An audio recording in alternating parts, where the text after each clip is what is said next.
السلام علیکم، میں ہوں فرزانہ روی اسلم اور یہ ہے میرا یوٹیوب چینل۔ دوستوں، لاہور کے ایک اسکول کے پرتشدد واقعے کے بعد جو لڑکیوں کے درمیان ہوا تھا، اس میں اسکول کی انتظامیہ نے ایک نہایت آسان راستہ استعمال کیا ہے۔ وہ یہ کہ انہوں نے 5 طالبات کو اسکول سے نکال باہر کیا۔ 5 میں وہ 4 لڑکیاں جنہوں نے اس ایک لڑکی پہ تشدد کیا جو زخمی ہے وہ بھی شامل ہے۔ اس طرح انہوں نے سمجھا کہ اللہ خیر صلی اللہ، معاملہ حل ہو گیا یا آسان ہو گیا، لیکن یہ معاملہ اتنا آسان نہیں ہے جو آسانی سے حل ہو جائے۔ یہ ایک اسکول، یہ ایک درسگاہ ہے جہاں لوگ تعلیم و تربیت کے لیے آتے ہیں، اپنا مستقبل بنانے اور زندگی سنوارنے کے لیے اپنے بچوں کو بھیجتے ہیں۔ وہاں اس طرح کا پرتشدد واقعہ کوئی اچانک کی بات نہیں ہے۔ اس طرح اندر ہی اندر کوئی لاوا پک رہا ہے۔ وہاں کا ماحول اس طرح کا ہے جہاں کہ ایسا واقعہ جنم لے اور اتنے شد و مت کے ساتھ اس پہ گفتگو کی جائے۔ اسکول انتظامیہ کی رسوائی تو ہمیشہ ان کے ساتھ رہے گی۔ وہاں کے معاملات جانے بغیر یہ کہا جا سکتا ہے کہ اندرونی معاملات اور طلباء کے درمیان تعلقات اور نشہ آور ادویات کا استعمال اور غیر اخلاقی سرگرمیاں اتنی زیادہ تجاوز کر گئی تھیں کہ یہ واقعہ رونما ہوا۔ کہا یہ جا رہا ہے کہ اسکول انتظامیہ پولیس سے تعاون کرنے سے بھی گریزاں ہے۔ تفتیشی افسر کا یہ کہنا ہے کہ CCTV فوٹیج اسے مہیا نہیں کی جا رہی ہے۔ اس پرتشدد واقعے کے بعد 7 افراد کو نامزد کیا گیا ہے جن سے تفتیش کی جا رہی ہے۔ ان میں اسکول کے پرنسپل بلال ہیں، کینٹین کے مالک ناصر ہیں، طلباء جن میں حنان جتوئی، عبدالحنان، محمد حسن اور اسماعیل شامل ہیں۔ جہاں پہ یہ پرتشدد کارروائی ہو رہی تھی وہاں پہ نہ صرف یہ لڑکے موجود تھے بلکہ یہ فوٹیج بنا رہے تھے اور اس کو وائرل کرنے میں ان لڑکوں کا ہاتھ ہے، اور ان کی آوازیں بھی ویڈیو میں صاف سنائی دے رہی ہیں جو ان کو بتا رہے ہیں کہ اس اینگل سے نہیں، اس اینگل سے ویڈیو بناؤ اور ایسے نہیں ایسے مارو۔ اس کے بعد ان لڑکوں نے یہ کیا کہ انہوں نے نہ صرف ویڈیو کو وائرل کی بلکہ اپنی وائس میسج مدعی بچی کے پاس بھیجا، وہ بھی دھمکی آمیز کہ اپنا بیان واپس لو یا ہمارے خلاف کوئی کارروائی نہ کرو۔ یہ تو ٹریلر تھا، ابھی تو پوری فلم چلے گی۔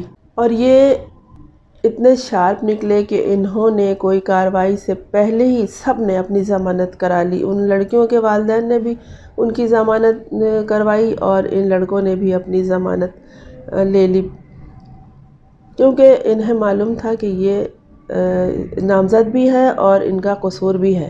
محکمہ تعلیم نے بھی نوٹس لیا ہے، انہوں نے 5 رکنی کمیٹی بنائی ہے اور اس واقعے کے چشمدید گواہوں سے بات چیت اور ان کے بیانات کا سلسلہ جاری ہے۔ اسکول نے تو بآسانی ان لڑکیوں سے چھٹکارا حاصل کر لیا، لیکن ذلت اور رسوائی سے چھٹکارا حاصل کرنا اتنا آسان نہیں ہوتا جو کہ اسکول کی اب پیشانی پہ آویزہ ہوگا جہاں کہ اس کا اسکول کا نام لکھا ہوا ہے۔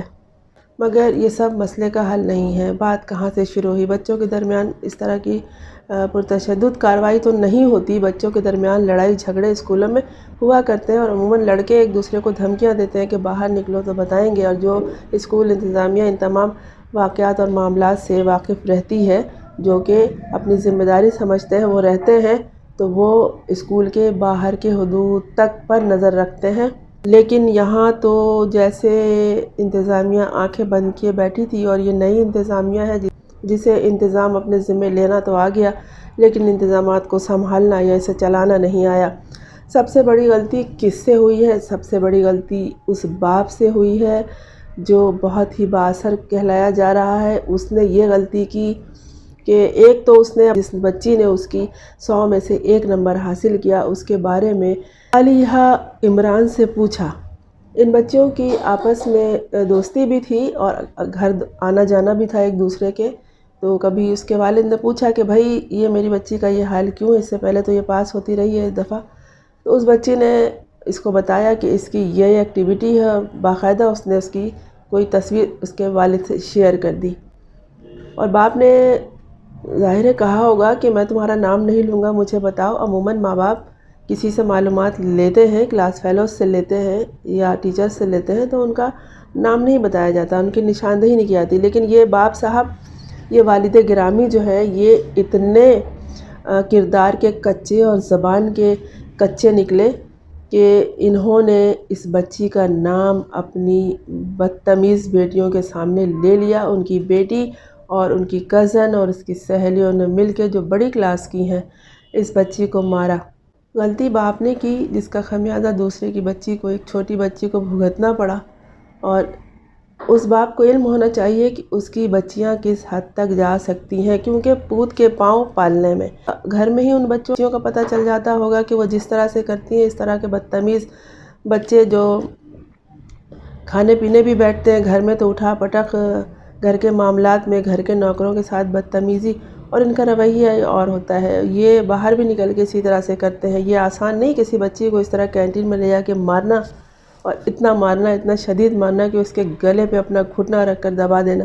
اچھا، کہا جاتا ہے کہ ان میں سے ایک بچی باقاعدہ پروفیشنل باکسر ہے. اسکولوں میں ہوا کرتا ہے، بلیک بیلٹ بچے بھی ہوتے ہیں، باکسر بچے بھی ہوتے ہیں، لیکن ان کو کسی طرح الاؤ نہیں ہوتا کہ یہ اپنے بلیک بیلٹ یا اپنے کراٹے کے داؤ پیچ یا باکسنگ کے مکے کسی بچے پر یا کسی بھی دوسرے شخص پر آزمائے. یہ کھیل کے ضابطۂ اخلاق کے خلاف ہے. انصاف کی نظر سے دیکھا جائے تو یہ بچی اپنے باکسنگ سے بھی گئی، جس نے اپنے مکے اس بچے پہ، اس چھوٹی بچی پہ استعمال کیا، اور اسے گھونسوں اور لاتوں سے، جس طرح سے وہ اس کے پیٹ میں اپنے گھٹنے سے کک مار رہی تھی، اسے صاف لگتا ہے کہ یہ مار پیٹ کی عادی ہیں. نہیں تو کھلاڑی تو وہ ہے، اس لیے اس کو مارنا آتا ہے کہ کس طرح سے کہاں کہاں ضرب لگائی جائے.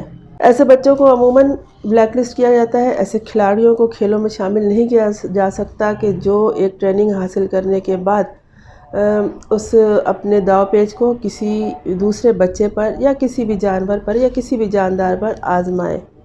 یہ والد صاحب جو ان پرتشدد کارروائی کرنے والی بچی کے تھے، انہوں نے، کہا جاتا ہے کہ یہ بہت بااثر خاندان ہوا کرے. بچی کو اپنی اولاد کی جب تربیت نہیں کر سکے تو آپ کچھ بھی نہیں ہیں. آپ کے اثر، آپ کا مال، آپ کی دولت، آپ کی تعلیم، آپ کا کردار، آپ کی طاقت کچھ بھی نہیں ہے. آپ نے اولاد کو اپنے کچھ نہیں بنایا، کچھ نہیں سکھایا. آپ خاک ہیں، آپ زیرو ہیں. اس باپ نے اپنی بچی کے بارے میں، ظاہر ہے اس نے تھوڑی سی فکر کی، لیکن اس نے اس فکر کو فکر ہی رہنے دیا. اس نے غور نہیں کیا. اس نے بڑی آسانی سے اس بچی کا، علیہ عمران کا نام لے دیا کہ اس نے بتایا ہے، اور اس کے پاداش میں یہ بڑے کی غلطی ہے. بچے تو غلطیاں کرتے ہیں، لیکن یہ بڑے کی غلطی ہے، بڑے کی شے تھی. اور پھر یہ کہ اپنے اولادوں کو ضمانت دلوا دیا. وہ بچی اپنے سر پہ جگہ جگہ جو بنے ہوئے اس کے بال ہیں، ببل ہیں، وہ لے کے بیٹھی اور کرا رہی ہے، بتا رہی ہے کہ اس کے جسم میں شدید درد ہے. اسکول انتظامیہ کو شکر ادا کرنا چاہیے کہ ان کے اسکول میں کوئی کسی کی جان نہیں لے سکا. ان کے اسکول میں خدا نخواستہ اگر اس بچی کی موت واقع ہو جاتی ہے، کوئی ایسا خوفناک حادثہ رونما ہو جاتا تو پھر کیا ہوتا. شکر ہے کہ جان بچ گئی ہے اور وہ بچی بولنے کے قابل ہے. لیکن ان تمام معاملات کو جو خراب کیا ہے وہ اس بچی کے والد نے، جس نے مار پیٹ کی ہے اس نے، اور پھر یہ جو اس کے دوست تھے جنہوں نے ویڈیو بنائی، اسے وائرل کیا، اور اب دھمکیوں کا سلسلہ جاری ہے. یہاں تک کہ بچی کے والد مسٹر عمران نے بھی یہ کہا ہے کہ اسے پولیس اسٹیشن آنے جانے کے دوران بھی تنگ کیا جاتا ہے، اس کا پیچھا کیا جاتا ہے. اس کے گارڈز وغیرہ جو ہے وہ اسے دھمکیاں دے رہے ہیں کہ پیچھے ہٹ جاؤ، معاملہ ختم کرو. لیکن بچے نے کہہ دیا ہے کہ میری غلطی تھی ہی نہیں کہیں بھی، تو نہ میں سوری کہوں گی، اور اپنے باپ سے بھی کہا ہے کہ انہیں چھوڑا نہ جائے. یہ ایک تعلیمی ادارے کا، ایک دستگاہ کا معاملہ ہے جہاں یہ واقعہ پیش آیا. غلطی جس کی بھی ہے، جو بھی ہے، لیکن اس طرح کے واقعات کو ہمیشہ ہمیشہ کے لیے ختم کرنے کے لیے سزا کا تعین بہت ضروری ہے. اسے ایسے نہیں چھوڑنا چاہیے، ورنہ یہی ہوگا، بااثر لوگ اپنی اولادوں سے دوسروں کو پٹواتے رہیں گے. ایسے واقعات اس سے پہلے بھی پاکستان میں ہو چکے ہیں، لیکن تعلیمی ادارے کے حدود کے اندر یہ واقعہ پہلی دفعہ ہوا ہے، اور یہ بہت ہی دل خراش کہانی ہے. سب کا مستقبل آگے پڑا ہوا ہے، لیکن کسی نے بھی اس طرف نہیں دیکھا۔ بس چل سو چل، جو کچھ جیسے چل رہا ہے چلتا رہے۔ اب ایک دوسروں کو نیچا دکھانے، ذلیل کرنے، پیچھے ہٹنے اور دھمکیاں دینے پہ سب اترے ہوئے ہیں۔ ان بچوں کا کیا مستقبل ہوگا؟ خیر وہ تو مال و زر کے بیس پر بنا ہی لیں گے، لیکن یہ صحیح نہیں ہے۔ جو کسی کے ساتھ برا کرتا ہے اس کا حساب کتاب اس کے سامنے خود ہی آ جاتا ہے۔ بہتر ہے کہ اس معاملے میں انصاف کیا جائے تاکہ ہمارے معاشرے کو مثالی بنانے میں یہ واقعہ سنگ میل ثابت ہو۔